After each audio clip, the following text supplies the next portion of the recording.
بسم اللہ الرحمن الرحیم۔ السلام علیکم۔ حضرت جعفر رضی اللہ تعالی عنہ کی شہادت کے بعد حضرت عبداللہ بن رواحہ رضی اللہ تعالی عنہ نے اسلامی لشکر کی کمان سنبھالی۔ آپ نے قیادت سنبھالتے ہی دشمن پر ایسے غضبناک وار کیے کہ جو سامنے آیا جان سے ہاتھ دھو بیٹھا۔ دشمن آپ کا غیظ و غضب دیکھ کر دور سے تیر و نیزہ اور برچھیوں سے وار کرنے لگا۔ اسی دوران ایک کافر کی پھینکی ہوئی برچھی آپ کے سینے میں لگی اور یوں اسلامی لشکر کا تیسرا سپہ سالار بھی رتبہ شہادت پر فائز ہوا۔ اب اللہ کے سپاہیوں نے بنی مخزوم کے نامی گرامی بہادر اور فنون حرب و ضرب کے ماہر حضرت خالد بن ولید رضی اللہ تعالی عنہ کو امیر لشکر چن لیا۔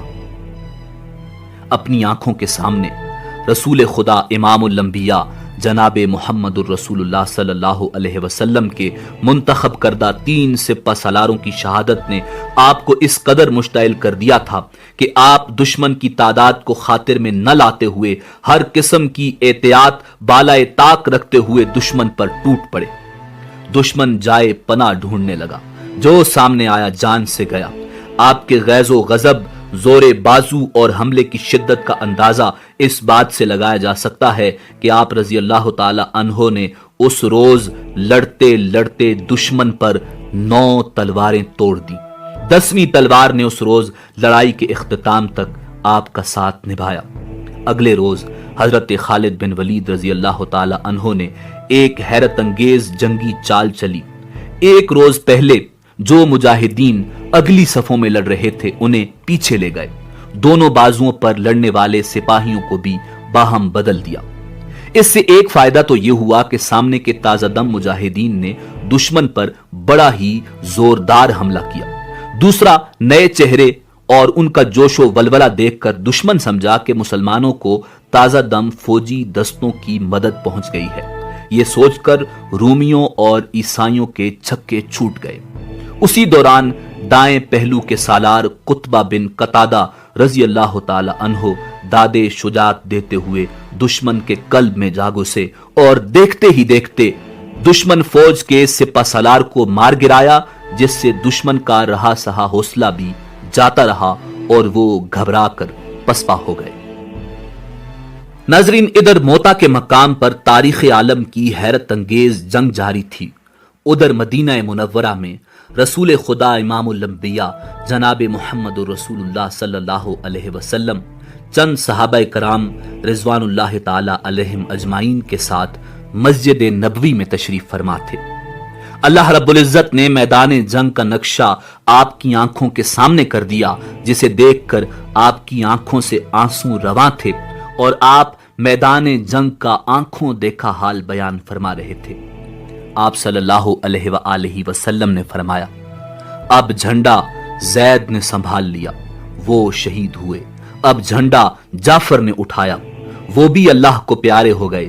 اب جھنڈا عبداللہ بن رواحہ نے تھاما اور انہوں نے بھی جان راہ اللہ میں قربان کر دی۔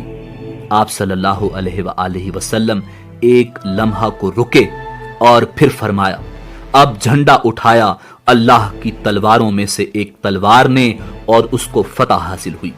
اس کے بعد آپ صلی اللہ علیہ وسلم نے اپنے ہاتھ دعا کے لیے اٹھا دیے اور اللہ کے حضور یوں دعا گو ہوئے، اے اللہ، خالد تیری تلوار ہے، اسے ہمیشہ فاتح رکھنا۔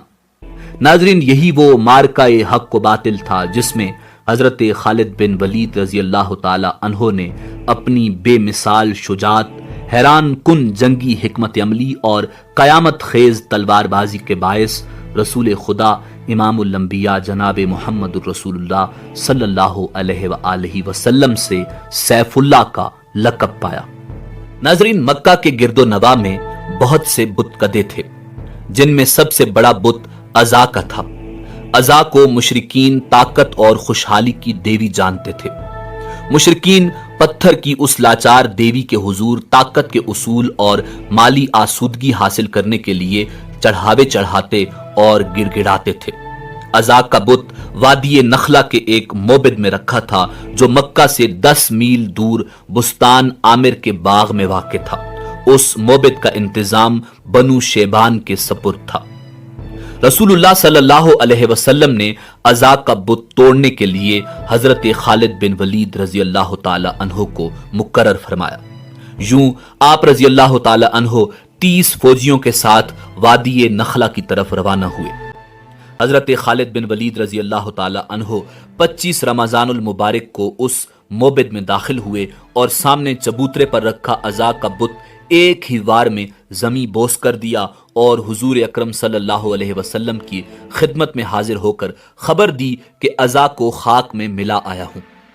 رسول اللہ صلی اللہ علیہ وسلم نے فرمایا، نہیں خالد، تم عزا تک نہیں پہنچ سکے، واپس جاؤ اور اصلی بت کو توڑو۔